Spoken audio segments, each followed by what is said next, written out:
মেডিকেলের পড়াশোনার সাথে যদি আমি জেনারেল লাইনের পড়াশোনার তুলনা করি তাহলে তো হয় না। জেনারেল লাইনে দেখা যায় যে আমি ক্লাসে যাচ্ছি, ক্লাস করছি, আমি থিওরিটিক্যাল পড়াশোনা করছি, চলে আসছি। আমাদের তো মেডিকেলে সেই থিওরিটিক্যাল পড়াশোনার মধ্যে আবদ্ধ থাকলে চলবে না। তো এখন হচ্ছে আমাদেরকে ওয়ার্ডে যেতে হয়, ওয়ার্ডে পেশেন্টের সাথে ইন্টারাকশানের একটা ব্যাপার আছে। তারপরে হচ্ছে সার্জারি ক্ষেত্রে যদি আমি বলি, ওটিতে যাওয়া, ওটিতে আমাদের ইনভলভমেন্ট কী হচ্ছে না হচ্ছে এগুলো দেখা, সেখান থেকে শিক্ষা গ্রহণ করা, এগুলো অনেক বিষয় আর কি এগুলোর সাথে জড়িত।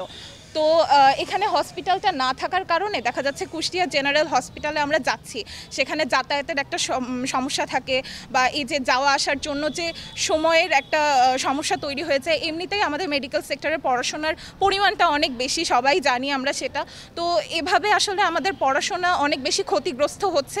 আমাদের যেগুলো ব্যবহারিক নলেজ সেটাও আমরা ঠিকমতো গ্রহণ করতে পারছি না। তো অসুবিধার কথা বলতে গেলে অনেক বড় একটা লিস্ট দাঁড় করানো চায়।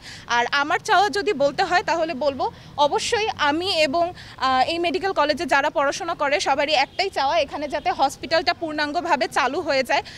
এই হসপিটাল চালু হওয়ার মাধ্যমে আমরা এখানে আমাদের মানে যে কোনো সময় আমরা এসে এখানে পেশেন্টের সাথে ইন্টারাকশন করতে পারবো।